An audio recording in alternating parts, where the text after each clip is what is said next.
Muchas gracias por estar aquí con nosotros esta tarde. Hoy la verdad es que me hace especial ilusión y es para mí un gran placer presentarles a Santiago Gutiérrez García. Él es doctor en Filología Hispánica por la Universidad de Santiago de Compostela y profesor titular de Filología Románica en esa misma universidad. Su investigación se ha centrado en diversos aspectos de la literatura de la Edad Media, en especial la difusión de la materia artúrica en la península ibérica. También en la lírica trovadoresca gallego-portuguesa o la teoría literaria medieval. Fruto de ello son diversas monografías que ha escrito dedicadas a estos temas, como Merlín y su historia, o Los orígenes de la materia de Bretaña, la historia de los reyes de Bretaña, o Amor y burlas en la lírica trovadoresca, en 2006.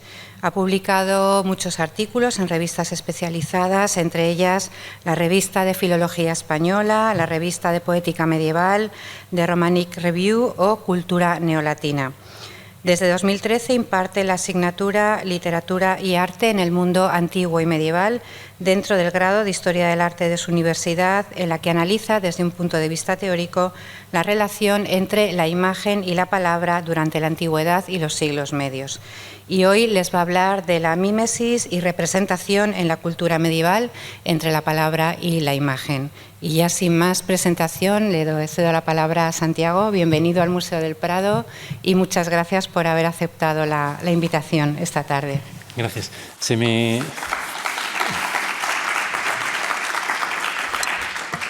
Bueno, se me escucha bien, ¿no? Sí. Bueno, quería agradecer, por supuesto, a Ana y a Paloma la oportunidad de hablar aquí en este foro. No quería que fuera un agradecimiento simplemente protocolario, sino ir un poco más allá y bueno, expresar todo lo sincero que pueda el hecho de que me dé la oportunidad de hablar aquí, además en una ocasión que me parece tan atractiva, tan interesante, al hilo de alguna conversación que hemos tenido en torno a la copia de la Mona Lisa que hay aquí en el Prado y la exposición que se ha organizado en torno a ella. ¿Se oye bajo? Sí, bueno, también yo es que tengo la costumbre de hablar un poco bajo, pero bueno, a ver si lo veo mejor, ¿no? También porque he alzado la voz, ojo. Bueno, como se desprende del título que tienen ahí, que es en torno a mi intervención, en realidad no voy a hablar de Leonardo, por lo menos directamente, sino más bien de aquello que hay antes de Leonardo en la teoría artística en general, porque lo que quiero mostrar es un poco cómo todo esto forma parte de una tradición, hay una herencia que llega hasta los autores de finales del XV, comienzo del XVI, esta época del Renacimiento italiano en el cual se inserta Leonardo, porque en realidad estamos en un periodo de transición donde hay una serie de soluciones innovadoras que están imponiéndose poco a poco, pero como sucede en la historia de la cultura, habitualmente los cambios no se producen de manera brusca, sino, como dijo Fernand Braudel, son proceso de un lento recorrer con amplias etapas de solapamiento en la cual las soluciones innovadoras se están imponiendo, se abren camino, pero poco a poco conviviendo con otras que no acaban de morir y dando lugar a una serie de situaciones contradictorias que incluso se pueden encontrar, por ejemplo, cuando vemos declaraciones de Leonardo, como llama la atención Oscar Budell, para legitimar la pintura sobre otras artes, sobre todo la literatura, recurre a un esquema como es el de las 7 artes liberales, que es de gran regambre medieval, y no solo eso, sino que es un sistema de saberes que había quedado ya obsoleto allá por el siglo XIII. Entonces imaginen hasta qué punto está remontándose en una situación casi, insisto, de contradicción. Las épocas de transición es lo bueno que tienen, que generan digamos como estos diálogos con lo que se es y lo que se quiere dejar de ser, sobre todo en el mundo de los humanistas italianos que llevan o mantienen una relación bastante problemática con lo que les ha antecedido. Piensen, por ejemplo, esta consideración negativa de la Edad Media que ya surge en esta época y que pervive hasta hoy prácticamente, con aquella famosa expresión de la media tempestas que se atribuye a a Giovanni Andrea de Bussi, intentando o manteniendo una situación refractaria frente a sus antecesores, cuando en realidad cuando indagamos un poco en el acervo que ellos están asimilando, muchas veces las declaraciones son más rupturistas o más radicales de lo que en realidad descubren este tipo de actitudes, ¿no? Un poco todavía de mantener y de tener unos esquemas de pensamiento que insisto, que hunden sus raíces en bastantes siglos atrás. Bueno, mi perspectiva obviamente va a ser la de un filólogo. Esto quiere decir que voy a tener en cuenta sobre todo los principios de la poética medieval y que me voy a basar, ya lo irán viendo, sobre todo en testimonios, en textos que se van a ir o se van a mostrar como ejemplo de situaciones que voy a ir planteando. También por una razón, porque la imagen en la Edad Media no solo está pensada para ser vista, está pensada para ser contemplada e interpretada y prácticamente leída, hasta el punto que se puede decir que en realidad la imagen en la Edad Media en buena medida es una prolongación de la palabra, porque la medieval es una cultura de la palabra. De hecho, ellos tienen un principio, digamos, casi fundacional del mundo, que es esta declaración del Evangelio de Juan, de en principio fue el verbo, y esto lo van a mantener, la primacía de la palabra como vía de conocimiento, de la palabra además de origen divino, y por lo tanto, muchas veces la palabra, aunque escasee en su forma escrita, va a ser la base de la cultura medieval y la vamos a encontrar en ámbitos que hoy en día nos parecerían incluso insospechados. Para ir entendiendo un poco el tratamiento que las imágenes tienen en la Edad Media y luego cómo van a repercutir en conceptos que se pueden identificar con los problemas planteados por Leonardo, por ejemplo, todo lo que tiene que ver con originalidad, mímesis, representación, etc., hay que remontarse a este autor, a Gregorio Magno, que allá por el año 600 aproximadamente dirigió un par de cartas a Sereno, obispo de Marsella, reconveniéndole por el exceso de iconoclastia, es decir, la actitud demasiado rigorista que mantenía hacia las imágenes. Tienen ahí, bueno, está en latín, casi todo va a estar en castellano, pero este me parecía interesante porque la declaración que aparece... sí. Gracias. La declaración que aparece sombreada en azul... bueno, si no se me escucha bien, si alguien lo dice, de verdad que no me importa, se pierde, ¿no? Igual es que no he comido suficientemente bien, pero bueno. Bueno, decía que lo interesante de estos textos, que son bastante largos, están en latín. El latín medieval ya ven que es más o menos entendible, ¿no?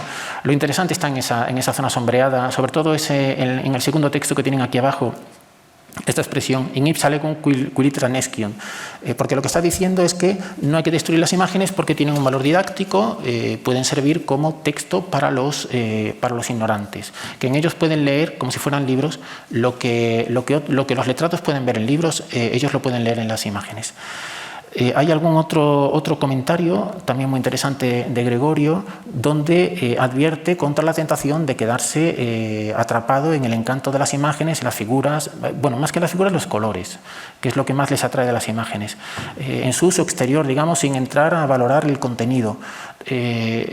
Como conjunto, estos comentarios de Gregorio son interesantes por varios motivos. Uno de ellos, esencialmente, porque está estableciendo una analogía entre texto e imagen que está dotando a las imágenes de un contenido, es decir, de una doble dimensión, material y conceptual, lo cual digamos que la va a habilitar como vía de conocimiento, de alguna manera, pero sometida a un valor didáctico. Y luego, por otro lado, le va a dar, por lo tanto, una capacidad de representar la realidad, parangonable hasta cierto punto con el texto.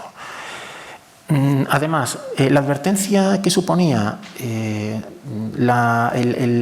no traspasar la parte puramente visual también está llamando la atención acerca de que va a haber un elemento, un criterio que legitime estas imágenes, y va a ser su capacidad de transmitir o comunicar historias, que por antonomasia va a ser la historia sagrada. Y esto lo vamos a tener en cuenta por lo que vamos a ver a continuación en torno a la poética de las imágenes más adelante. Los textos de Gregorio son bastante imprecisos, no está claro, por ejemplo, cuál es la idea esta que él maneja de ignorantes, a quién se está refiriendo, porque podría parecer de entrada que cuando habla de ignorantes es prácticamente el pueblo llano, pero si vamos a cierto tipo de imágenes, lo que están transmitiendo son conocimientos muy sofisticados de lo que se denomina el conocimiento tipológico. La tipología es un esquema de pensamiento medieval según el cual los acontecimientos y figuras que están presentados en el Antiguo Testamento son un anticipo, una prefiguración de lo que luego se va a concretar en el Nuevo Testamento.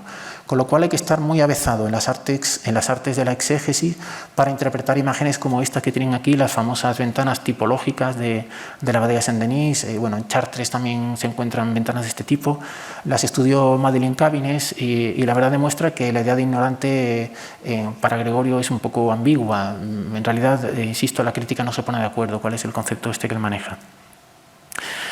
Entre las aportaciones que también se deben a estos comentarios que he advertido de Gregorio, hay uno que también resulta muy interesante.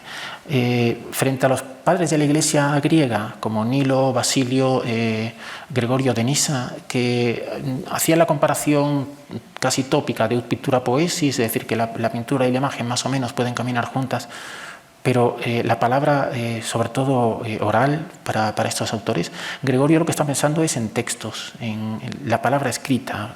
De hecho, él habla de libros. Bueno, esto, insisto, que permite superar todo este tópico de la retórica, de la eutpictura poesis, que es de origen griego, que a través de las retóricas de Herennium y de Horacio, los romanos legaron o los retóricos romanos llegaron a la Edad Media. Lo retoma Geoffroy de Bensoff, un autor de finales del XII, principios del XIII, es decir, no es nada nuevo. Sin embargo, esta idea del libro y de la palabra escrita sí que va a ser muy interesante, porque va a situar en el mismo plano al texto y a la imagen, que es se va a desplegar en torno a una superficie, que puede ser un folio, que puede ser una pared. De hecho, los medievales, esto era posible porque los medievales en buena medida concebían la letra escrita, la grafía, con una dimensión iconográfica, con lo cual estaban convirtiendo en el fondo en imágenes de la palabra, que para ellos básicamente era siempre palabra oral. De hecho, tienen aquí este texto de Gilbert Crispin, abad de Westminster a finales del siglo XI, donde está prácticamente haciendo una equiparación entre esta condición simbólica de ambos modos de representación, verbal y visual. Igual que las letras son formas y símbolos de las palabras habladas, las pinturas existen como representación y símbolos de la escritura. Y esto es lo que permite explicar, por ejemplo, algunas situaciones que podemos encontrar en el arte medieval, algunas analogías con el mundo de la verbalidad. Por ejemplo, la analogía o los parecidos que se establecen entre las miniaturas en forma de medallones y algunas Biblias moralizadas con algunas de las vidrieras que acabo de mencionar. Una analogía o un parecido que estudió Rocío Sánchez. O, por ejemplo, los despliegues visuales de las letras capitales, algunas de las cuales son prácticamente una excusa para un soporte iconográfico. De hecho, en clase siempre pongo o suelo retar a los alumnos a ver si son capaces de distinguir esta letra que aparece aquí. Doy fe de que nunca aciertan a la primera. Bueno, yo hago trampas porque más o menos sé cómo es el texto latino que sigue y entonces sé que esto es una T, pero en realidad ahí podría ser cualquier cosa prácticamente. Insisto que a veces las capitales son como, voy a dibujar algo que vagamente se asemeje a una palabra, ¿no? O, por ejemplo, más analogías entre este puente establecido por la escritura entre palabra e imagen. Los famosos marginalia de muchos manuscritos que se asemejan, las de l'Oreilly, que dicen los franceses, que se asemejan, por ejemplo, a algunas propuestas de la arquitectura, de la escultura románica, por ejemplo, tanto canecillo o capitel grotesco que aparece en los templos, o sobre todo los famosos curiosos de la abadía de Santa Fe de Conques, que son unas figuritas que están contemplando desde el margen extremo de la arquivolta la escena del juicio final que está desarrollándose allí abajo. Y además, fíjense en esta imagen de aquí, cómo efectivamente iconografía y texto van de la mano para construir una especie de situación muy parecida entre manuscritos y arquitectura, o imagen, mejor dicho.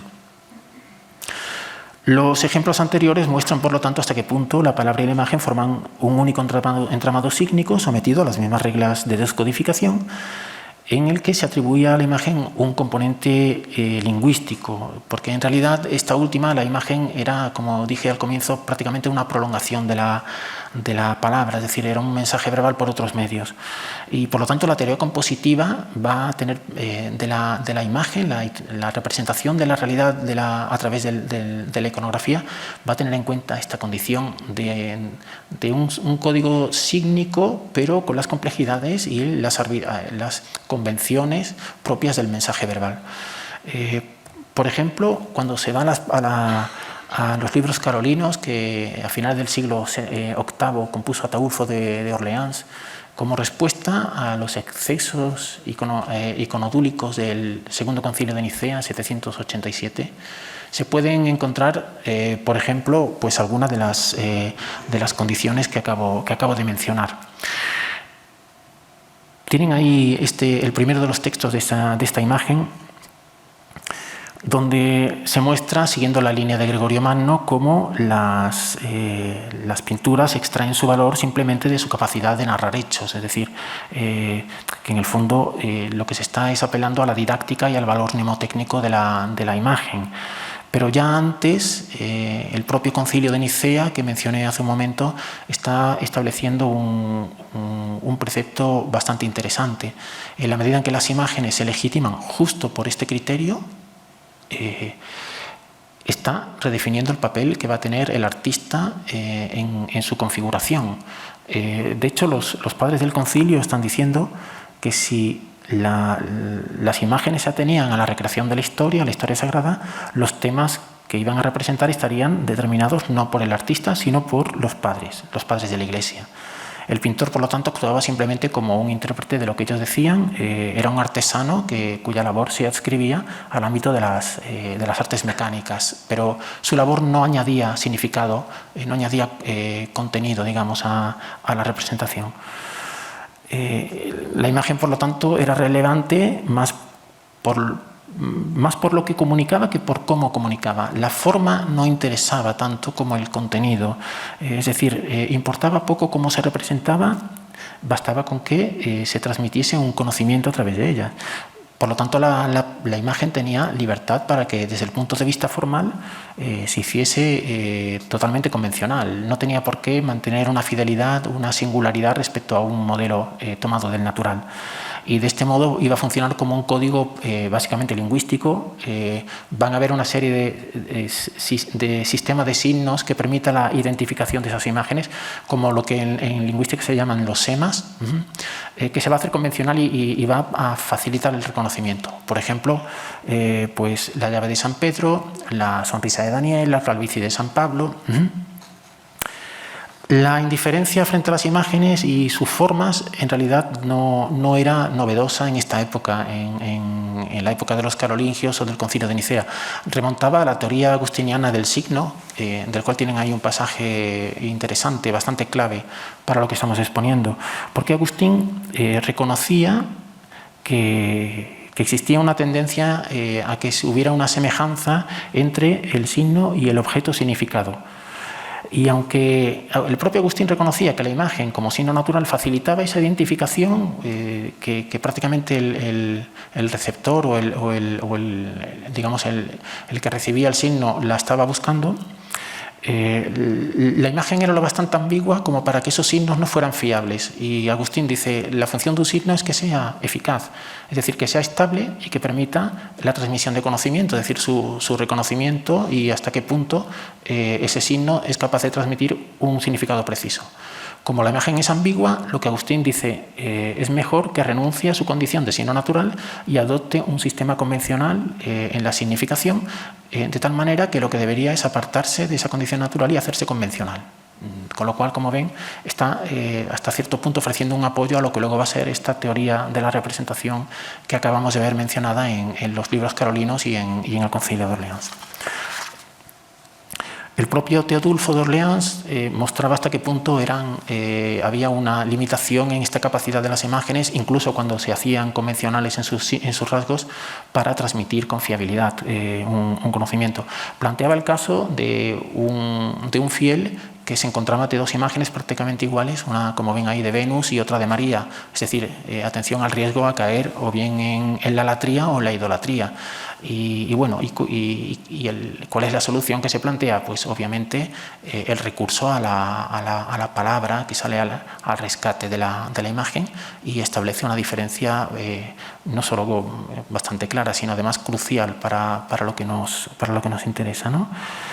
No es un testimonio aislado, sino que los propios libros carolinos van a existir poco después en exactamente lo mismo. Veis la imagen de dos bellas mujeres, dice en uno de sus pasajes, tienen los mismos trazos, están pintadas con los mismos colores, tratadas de la misma manera. Sin la inscripción no hay manera de saber si una representa a María y la otra a Venus. Es decir, las imágenes, por mucho que se empeñen los signos naturales, por mucho que se puedan convencionar, o hacer convencionales, mejor dicho, siempre van a tener ese grado de ambigüedad del cual ya advertía Agustín, y por lo tanto lo que van a demostrar en el fondo es que, como comenté hace un rato, la imagen tiene dentro de sí, alberga la palabra, y que la palabra aflora, se hace explícita en el momento en que, digamos, la imagen no le llega con sus recursos y tiene que apelar a un apoyo. Es como si aflorase algo que está en el fondo sobreentendido o está ahí albergado. De hecho, si vamos un ejemplo como el de la portada de San Michel de Nantua, en el departamento de Ain, al este de Francia, muestra de qué manera esta imagen era el elemento necesario, muchas veces imprescindible, para la identificación de elementos iconográficos. Tienen aquí una Santa Cena donde todas las figuras que aparecen representadas, menos una de ellas, Juan, están identificadas con su correspondiente inscripción.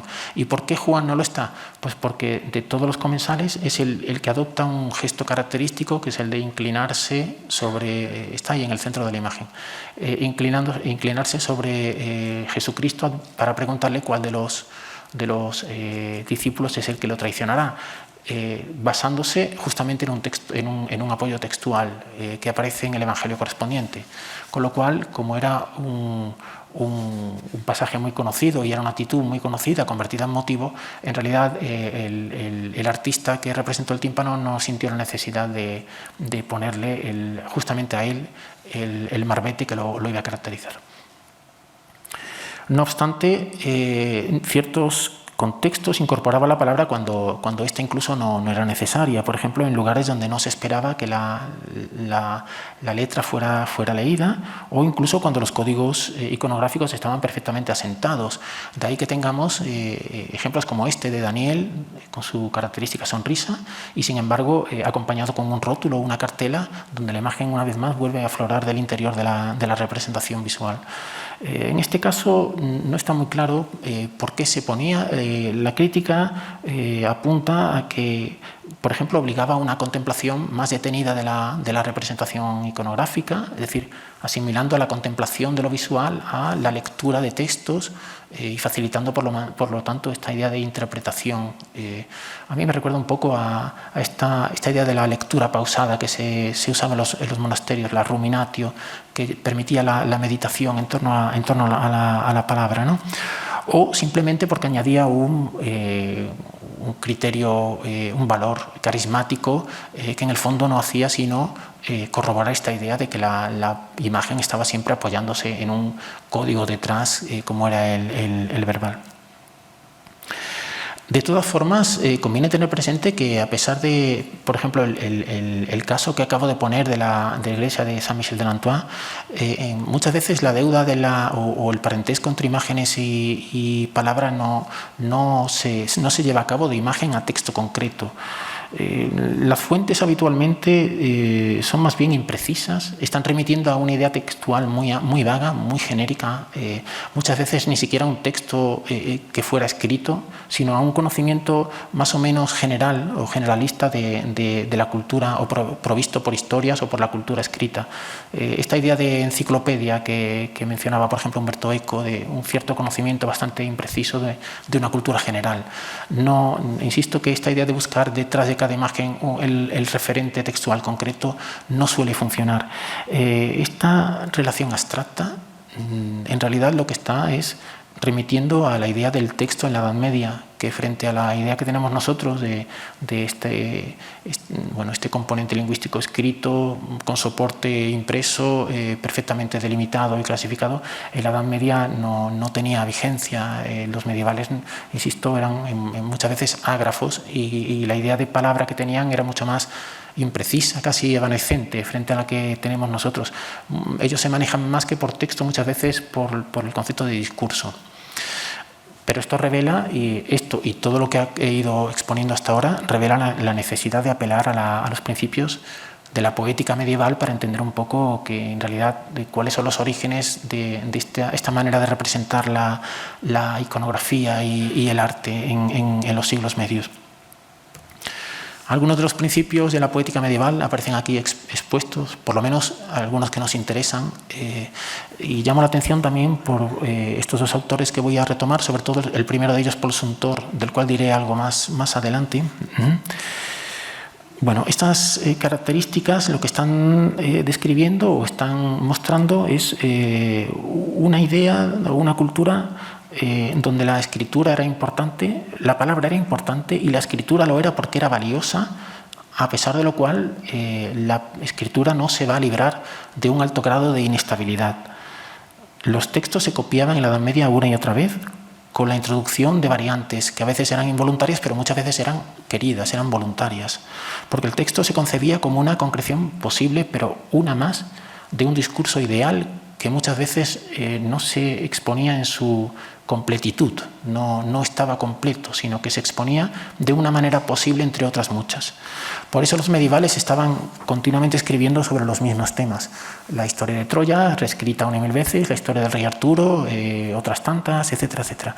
Porque cada nueva versión se sumaba a las anteriores y retomaba lo ya dicho, añadiéndole algo, un matiz, un nuevo aporte, lo que María de Francia en el prólogo a sus Lais denominó como un surplus.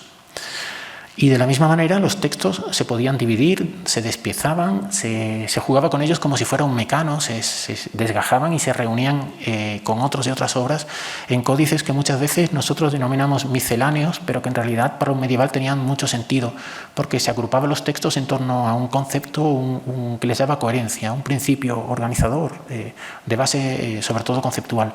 Por ejemplo, como este famosísimo manuscrito, el 112 de la Biblioteca Nacional de Francia, que compuso en 1470 Michel Gonnot para Jacques de Nemours, Jacques V d'Armagnac, duque de Nemours, que es una especie como de relato artúrico totalizador, pero compuesto de retales de obras previas artúricas.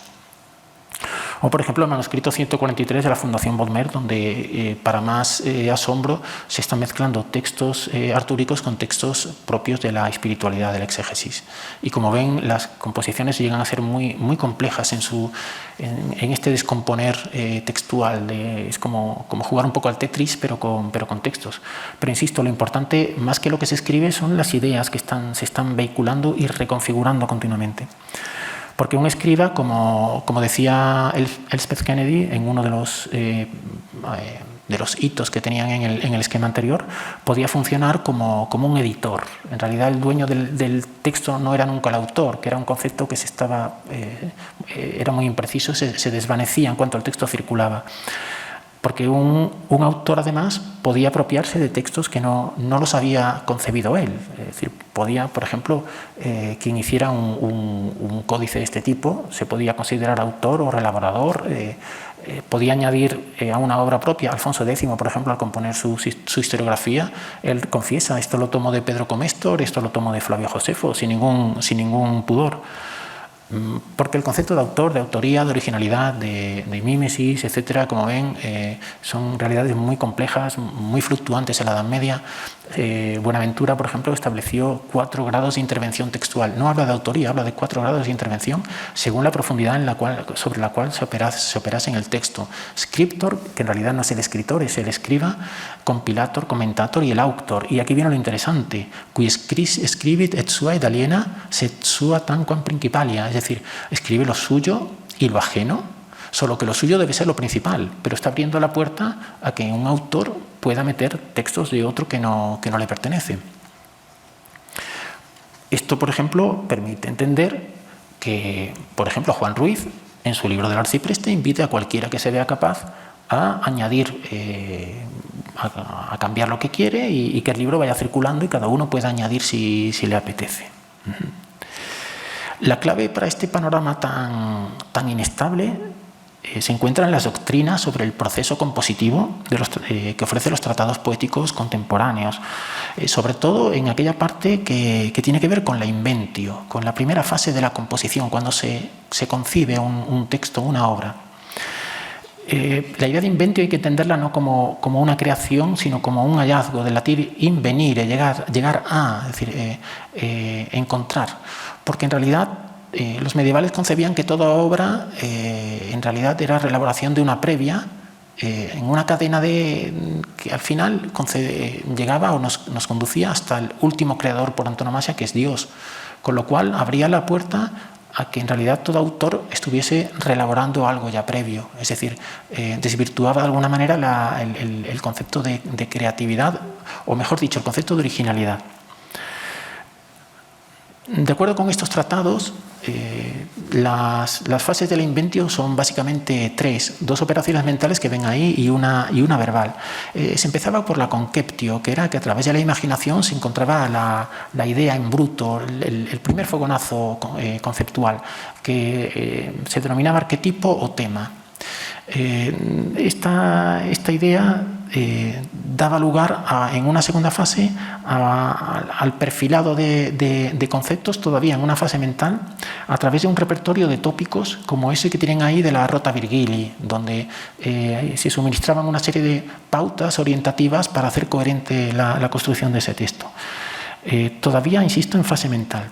Y esto daba lugar a lo que se denominaba la materia remota, más bien, porque mejor llamarla remota para identificarla de la tercera fase, donde empezaba por fin el autor a escribir, que es ya forma parte de la dispositio, donde la materia remota se va adornando con las figuras de la dicción, los tropos, bueno, todo el repertorio retórico que imagino que conocen de figuras y colores retóricos, etc., y dando lugar a lo que se denomina la materia propinqua o materia cercana. Para las perspectivas medievales, las fases más importantes en la composición eran estas primeras de la inventio, es decir, el trabajo mental del hallazgo y la concreción de las ideas, ya que de ellas, si estaban bien perfiladas, dependía todo lo que venía detrás. Por eso, Geoffroy de Bensoff, insiste una y otra vez, y si leen el texto verán cómo está insistiendo, de antes de coger la pluma, piénsalo mucho, perfílalo todo muy bien. Interiormente, la línea de su mente traza el plan de la obra y mentalmente los pasos sucesivos. Que el compás interior de la mente recorra todo el contorno de la materia formando un círculo antes de, etc. Guarda prudente toda la obra en la fortaleza de tu pecho, etcétera, etcétera. De la misma manera que en la Edad Media se valoraba el trabajar sobre obras que ya hubieran trabajado antes otros, lo que se denominaba la materia usitata o executa, frente a la materia inusitata o novedosa, porque suponía trabajar con las restricciones que imponía el estar haciéndolo con una materia que ya había sido tratada. Todo lo cual permite no solo, el ejemplo de Alfonso X es muy ilustrativo en este caso, no solo lo que yo dije de que Alfonso X menciona sus fuentes y copia directamente, sino incluso esta importancia de la idea de que él se arrogue la categoría de autor y lo dice sin la necesidad de tener que coger la pluma para hacerlo. Y llamo la atención sobre la idea esta que aparece ahí del arquitecto. Cuando se hace un palacio, el rey manda hacer un palacio, que es análoga con esta que tienen aquí antes, de si alguien quiere construir una casa, porque está remitiendo a la idea del arquitecto, que en realidad ordena a los operarios que pongan los ladrillos, él simplemente concibe la obra y el plano y la va coordinando. el acto de escritura, como yo mencioné hace un momento, formaba parte más bien era un acto mecánico que no se veía tan noble como la concreción de las ideas. Y todo esto explica, obviamente, que un texto pueda ser escritura de otro o pueda rehacerse, porque lo que importa sí son las palabras, el texto concreto, pero sobre todo el arquetipo que subyacía a ellas. Paul Suntor, este crítico que mencioné hace un rato, lo expresó muy bien con esta propuesta de textualidad que él denominó la idea de mouvance. Es decir, intentaba reflejar o tener en cuenta la inestabilidad sin fin de la textualidad y los infinitos modos de materializarse una obra reducida a la condición de idea, de modelo. Para Suntor, los textos no eran sino concreciones imperfectas y parciales de un arquetipo que por su naturaleza intelectual era inabarcable e irreproducible en su totalidad. Bueno, el modelo de Cerquillini no me detengo tanto en él porque él lo que dice que no existe la idea de obra general, sino que cada texto, por muy pequeño que sea, cada testimonio escrito en la Edad Media es una obra de por sí. Bueno, en el fondo es otra manera de encarar el mismo problema de qué hacemos en una cultura donde en realidad lo que circula son las ideas, el arquetipo y no hay una correspondencia directa con cada testimonio material que nos está perviviendo, ¿no? Sin embargo, la teoría que se acaba de exponer no es exclusiva del ámbito poético, se puede extender a otras artes, entre ellas obviamente las artes plásticas. Edgar de Bruyn destaca que Alanus de Insulis, o Alain Delille, como tienen ahí el nombre en francés, consideraba que la labor artística era un descubrimiento de imágenes que al modo del arquetipo de Bensov actuarían como un lenguaje interior común a pintura y a poesía. En él se trazaban las imágenes de las voces, es decir, la palabra en su dimensión oral, que luego el poeta describiría con palabras y el pintor con el uso de los colores.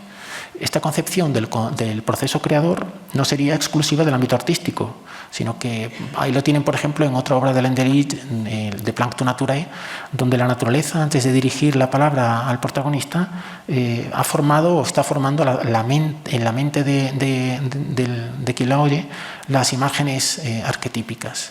Como ven, es un esquema que aparece en Bensov y la idea de arquetipo, que tiene una raíz platónica, obviamente, más de uno lo habrá identificado.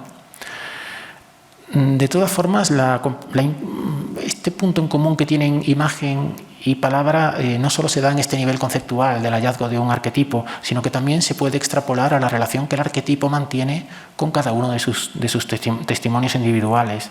La imagen, por ejemplo, plantea en términos análogos este carácter problemático acentuado porque en la Edad Media las imágenes siempre fueron algo fruto de conflicto y de roces, sobre todo cuando lo que se estaba representando eran imágenes sagradas.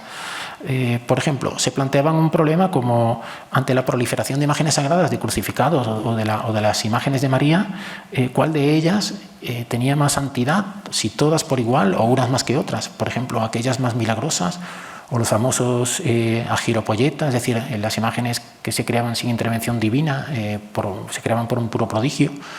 O, por ejemplo, las imágenes mal llamadas imágenes vivientes o activadas por su arquetipo, como pueden ser algunos de los milagros, las que protagonizan algunos de los milagros de las cantigas de Santa María, como esa que tienen ahí, la 59, en la que un crucificado agrede a una monja e impide que abandone el convento para que de noche se reúna con su amante. Y bueno, cuando se va a escapar del templo, antes pasa por la iglesia, se despide de María y en ese momento el crucificado, al pasar por delante, le pega un bofetón y la deja, clavo incluido, por cierto, y la deja totalmente anonadada y al día siguiente amanece pues totalmente aturdida. O, por ejemplo, la cantiga 42 que tienen ahí, donde un joven que se va a casar el día siguiente, pues deja medio en broma su anillo de compromiso en la mano de la Virgen cierra el puño y durante la noche de boda se presenta ante el lecho nupcial reclamándose como la verdadera esposa. Obviamente le acaba en un eremitorio, claro. La solución teológica a tales dudas en torno a la relación arquetipo-imagen se resolvía invocando la ubicuidad de Dios, lo que hacía de cada una de estas imágenes una materialización posible, entre otras muchas, y siempre imperfecta, de un modelo que era irrepresentable por su inconmensurabilidad. lo cual nos está remitiendo al concepto que acabamos de ver propuesto por Suntor en torno a la idea de arquetipo textual y sus testimonios escritos. Y esta analogía, sobre todo, esta analogía es interesante para el caso que nos ocupa porque esta idea de arquetipo irreproducible está corroborando o está asentando una vez más la idea de que es ilusoria la pretensión de que la imagen debe basarse en un modelo natural, porque si el arquetipo es irreproducible es totalmente improbable que haya una cierta cercanía entre testimonio y modelo. De ahí que se recurriese a una serie de, insisto, de argumentos tópicos o de rasgos puramente tópicos convencionales para la representación.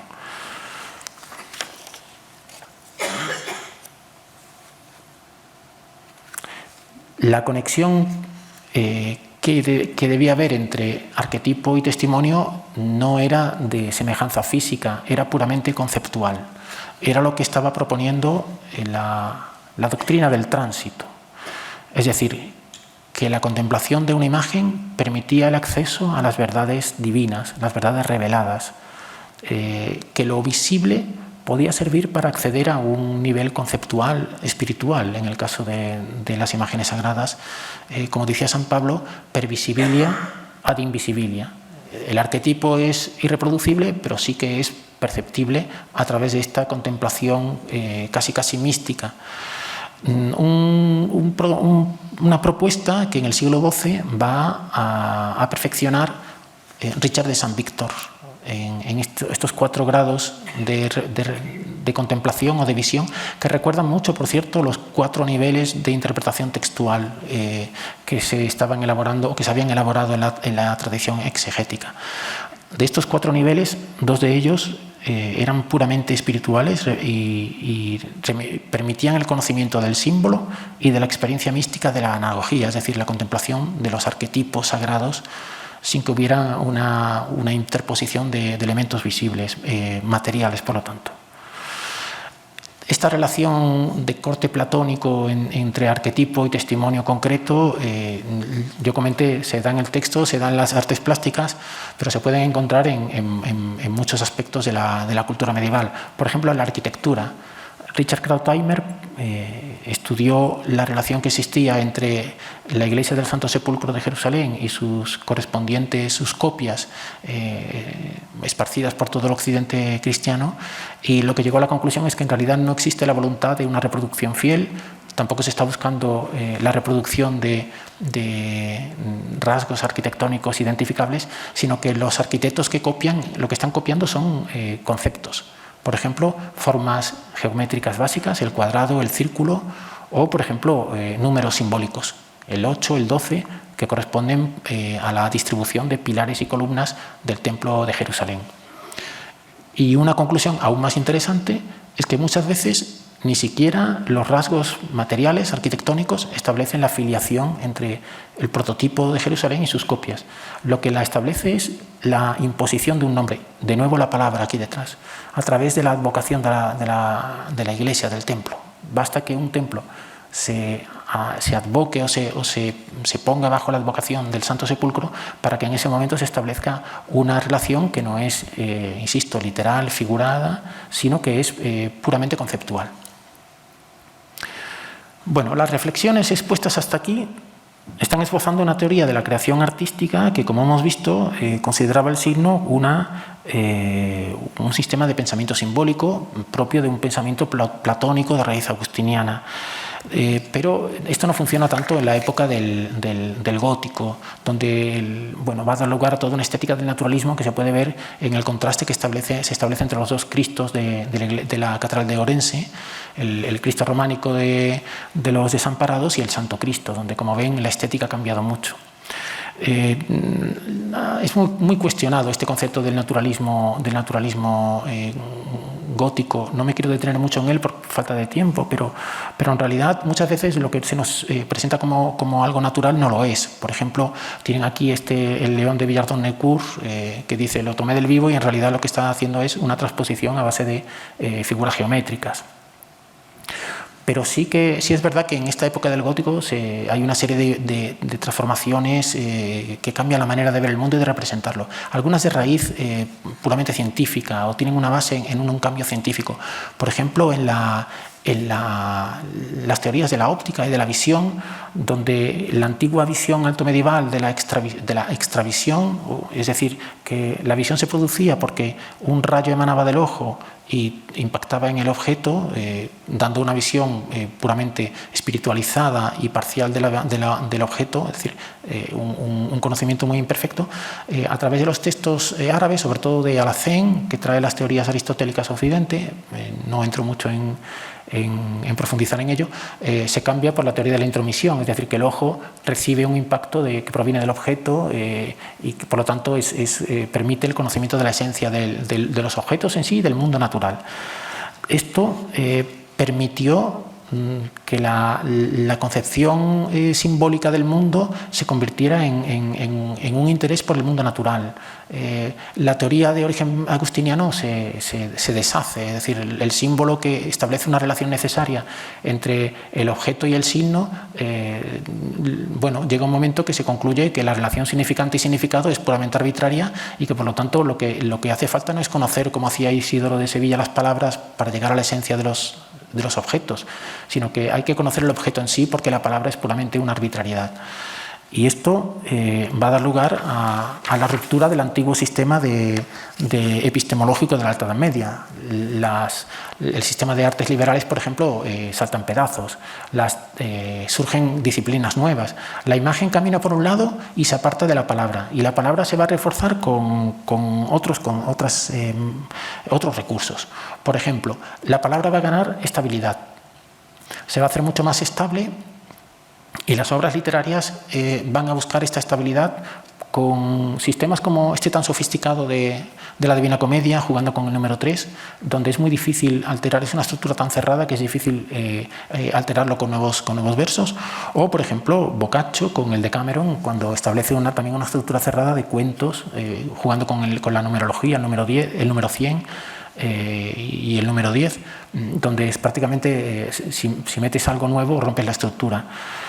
También la palabra se va a redefinir en su relación entre lo falso y lo verdadero y va a buscar una nueva frontera en lo que es verosímil, porque está surgiendo la literatura de ficción en lengua vulgar, y la ficción es una mentira que es posible en el mundo y se va a preferir esa mentira posible que una representación basada en lo veraz. Es decir, mejor lo verosímil, es decir, un modelo que no existe pero que podemos asumirlo, que algo que es veraz pero que posiblemente no pueda ser creíble.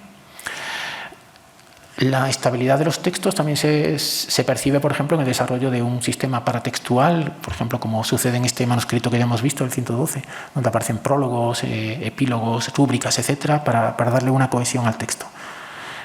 Y la imagen, por su parte, también se consolida con sus propios recursos. La imago, por ejemplo, es decir, la representación significativa y autónoma de un objeto individual, se evoluciona para integrarse dentro de su campo iconográfico, en el cual, en el campo iconográfico, ganan valor los elementos nuevos, los elementos en su relación entre ellas, con nuevos recursos, por ejemplo, la tridimensionalidad, el uso de colores más naturales, etcétera, etcétera. Esto no quiere decir que la palabra y la imagen se divorciasen, se separasen totalmente, ni que la imagen buscase la idea de mímesis. Hay obras de finales de la Edad Media donde todavía aparecen una cierta deuda de este código lingüístico todavía subyacente. Por ejemplo, en la Asunción de la Catedral de Blokavek, de Jan Bielki, aparecen aquí en estas cartelas, estos rótulos, aparecen una serie de inscripciones donde son pasajes del Cantar de los Cantares donde está estableciendo este esquema tipológico que ya lo di hace un momento, Antiguo Testamento, Nuevo Testamento. O, por ejemplo, en el Políptico del Cordero Místico de la Catedral de Gante, de los hermanos Van Eyck, donde las tablas interiores tienen unas inscripciones en letra gótica, las exteriores, y las interiores, que estaban siempre cerradas y solo se abrían en las fiestas solemnes, usan una caligrafía románica, romana, porque se consideraba mucho más venerable.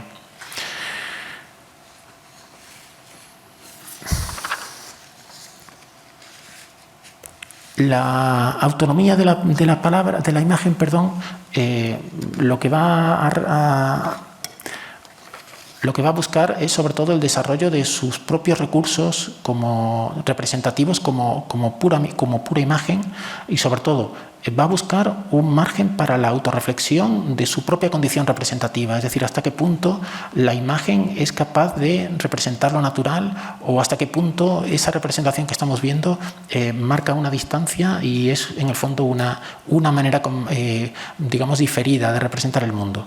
Por ejemplo, como sucede en el díptico de la Anunciación también de Van Eyck, donde se nos introduce en una imagen con un marco de madera pintado, donde se aparecen las figuras del Arcángel San Gabriel y de María, pero como dos seres inertes, ¿no? O sea, dos estatuas monocromas, donde el efecto de vivacidad se consigue con el juego de sombras de la tridimensionalidad, pero que en realidad el juego de monocromías y de sombras está estableciendo una cierta distancia frente a lo que vemos. Es decir, estamos ante la conciencia de que es una representación de segundo grado. Y este tipo de juegos, en el fondo, no emana de una condición puramente reflexiva de hasta qué punto es posible representar la realidad y los arquetipos con este sistema de iconográfico, ¿no?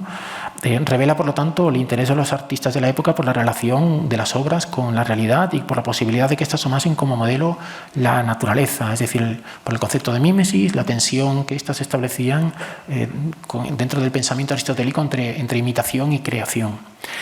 El problema de la representatividad de la pintura afectaba a otros aspectos, como el de la originalidad de la obra, la creatividad o, para el caso que nos afecta, también a la relación conflictiva de los pintores renacentistas con el concepto de copia, que por un lado teóricamente no estaba muy bien visto, los tratados no la suele mencionar, pero que sí tenía una gran práctica y sobre todo una gran aceptación en el mercado de consumidores que buscaban un modelo prestigioso, reproducido, pero también con un grado de originalidad. Destaca Herrero Cortel que la práctica de la copia conoció un notable crecimiento entre finales del siglo XV e inicios del XVI y señala como varias causas de este ascenso el surgimiento de un mercado de arte y coleccionismo, la aparición de medios de reproducción mecánicos, que dio lugar, por ejemplo, al comercio de estampas. Al hilo de esta tensión que creó la nueva reproducción en serie, me gustaría llamar la atención sobre el fenómeno paralelo que tiene lugar también en el ámbito de la textualidad, de la literatura, porque dio lugar o vio nacer el libro impreso y el surgimiento de un mercado editorial. En ambos casos, pintura y textos, aunque no hubo una ruptura total con los viejos paradigmas, sí que se produjo un replanteamiento de en qué consistía la actividad artística y que a la larga se acabó resolviendo por la exaltación de la obra de arte y del genio creador en oposición a la reproducción en serie. Es algo que luego vamos a ver, por ejemplo, en el siglo XIX con el surgimiento de la fotografía, con Baudelaire. En pintura, por ejemplo, aunque todavía en los siglos XVI y XVII las copias constituían una parte importante de la actividad artística, ciertos indicios dejaban ya entrever la consagración progresiva de lo que iba a ser luego el artista genial. Por ejemplo, con la veneración de los maestros que sancionaban simplemente con su firma o con su autoridad moral ciertos cuadros apenas supervisados o retocados, hasta el punto de que Vasari, que se mostraba contrario a las copias, admitía el reaprovechamiento de los diseños en cartones si lo hacía un pintor con sus propias obras, es decir, como fruto de su propia creación, de su genio. Y al calor de esta corriente de lo reproducible y lo no reproducible, habría que entender o habría que situar en este contexto las palabras de Leonardo cuando valoraba la pintura sobre la poesía por su carácter irreproducible. Bien es cierto que con una poca parcialidad, a la vista de lo que acabamos de ver y de que su propio taller no era ajeno a prácticas de diversos tipos de reproducción. Es cierto, además, y en descargo de la literatura, frente a lo que decía Leonardo, que la literatura se sometía a la serialización, es decir, a la reproducción en serie, pero lo hacía solo su soporte escriturario, es decir, en su componente material y no conceptual. Porque si bien la imprenta permitía la multiplicación de ejemplares, paradójicamente las obras así reproducidas y como acabo de señalar, para la Baja Edad Media, avanzaban en su camino hacia la unicidad. Frente a la vieja poética de la reescritura que hemos visto en la Edad Media, los textos se van estabilizando y cada vez se hace más difícil intervenir en ellos. Por eso las historias ya no crecen en profundidad como antes, es decir, hay una alusión secundaria en un capítulo y se profundiza, se desarrolla ese capítulo. O por ejemplo, se desarrollan episodios secundarios que se piensa que se pueden dar más juego. En realidad, cuando las obras van a crecer ahora, lo harán como lo hacen las series caballerescas en cadenas que respetan el texto anterior y que se van sumando en una saga. Por ejemplo, como la de los Amadises o los Palmerines. Llama la atención, para ir concluyendo ya, la figura de aquí de Feliciano de Silva, que parece que casi se quería apropiar de las continuaciones de Amadís. Es un autor casi especializado en segundas partes, porque tiene una segunda parte de la Celestina. O, por ejemplo, como Sferamundi de Grecia, que es la versión italiana, fue casi una propiedad casi intelectual de Mambrino Roseo. Es verdad, como recuerda Bernard Sirquigini, que la obra literaria no se hace del todo estable hasta el siglo XVIII, cuando el autor consiguió arrebatar al impresor, al editor, el control por el texto. Pero como hemos visto en la cultura medieval, en la cultura en general, los procesos son paulatinos y llevan varios siglos que acabar de culminar. Y en esta época que estamos tratando, comienzo de la Edad Moderna, finales de la medievalidad, sí que se están dando ya casos donde se apunta a esta idea de la estética, de la originalidad y por lo tanto de la creación del artista. Era un camino que había comenzado a trazarse y del cual pueden dar fe, por ejemplo, los autores del siglo de oro español y sus luchas por los derechos de autor. La literatura del XV y del XVI, por lo tanto, revalorizó el proceso de la inventio, el proceso creador, tal como lo estaba haciendo la pintura y no menos. En este aspecto resultó fundamental la influencia de Quintiliano, que los medievales prácticamente no conocieron hasta 1416, en que Pollo Bracciolini lo recupera en su totalidad.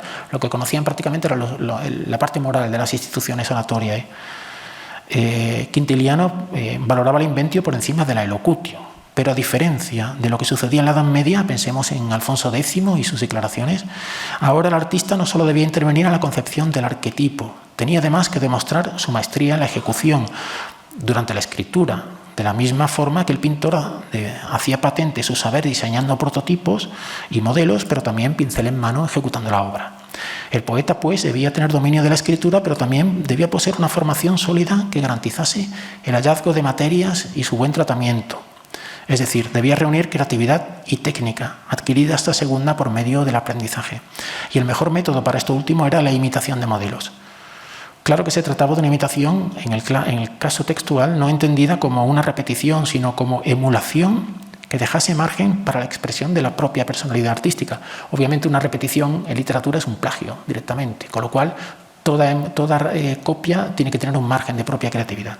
Respondería, por lo tanto, al concepto que Charlotte Guichard expresó con la idea de originales múltiples. No había que imitar obras, sino su proceso creativo, no el resultado, sino el camino que conducía a él. Retomando las novelas de caballería, de las que dije hace un momento que crecían formando series narrativas, pues llegó un momento en que lo que se apreció, además de la obra ya ejecutada, era la idea misma, hasta considerarla propiedad intelectual de un autor. Baste recordar los ataques de Cervantes a Avellaneda, quien paradójicamente no había alterado una sola línea del Quijote cervantino en su segunda parte. Avellaneda simplemente se había limitado a seguir la práctica asentada en la novela caballeresca del siglo XVI, pero Cervantes consideró que el personaje del Quijote y su universo de ficción también eran obra suya y le pertenecían. Es verdad que Avellaneda era del círculo de Lope y atacaba a Cervantes, etc., pero desde el momento en que Cervantes se para a opinar sobre una materia narrativa, la está asumiendo como propia, con lo cual, insisto, la idea de intelectual, más o menos Cervantes sabe que el universo ficcional del Quijote es suyo y, por lo tanto, si se prolonga debe ser de acuerdo con sus gustos. Como conclusión a todo lo expuesto y haciendo un balance general sobre lo visto, les invito a pensar en toda esta idea de copias originales, etcétera, la idea de reproducción o reproducibilidad, la relación, como ven, fluctuante del modelo, el arquetipo con la naturaleza. Les invito a pensar en una copia que es copia de otra, pero que en principio solo dispone del modelo natural, ya que su modelo pictórico se va construyendo a la par. ¿Qué copia entonces el autor de esta copia? No copia exactamente otra pintura, porque se está construyendo todavía. Imita más bien unos conceptos, emula un modo de componer, unas ideas que, como las del propio Cervantes, pertenecen a un genio creador que le sirve de maestro y al cual imita. Pero imita no para ser ese otro pintor que le está guiando, sino para ser él un buen pintor, intentando ser de por sí un artista. Y nada más, muchas gracias por su paciencia infinita y espero que les haya resultado más o menos pues, interesante.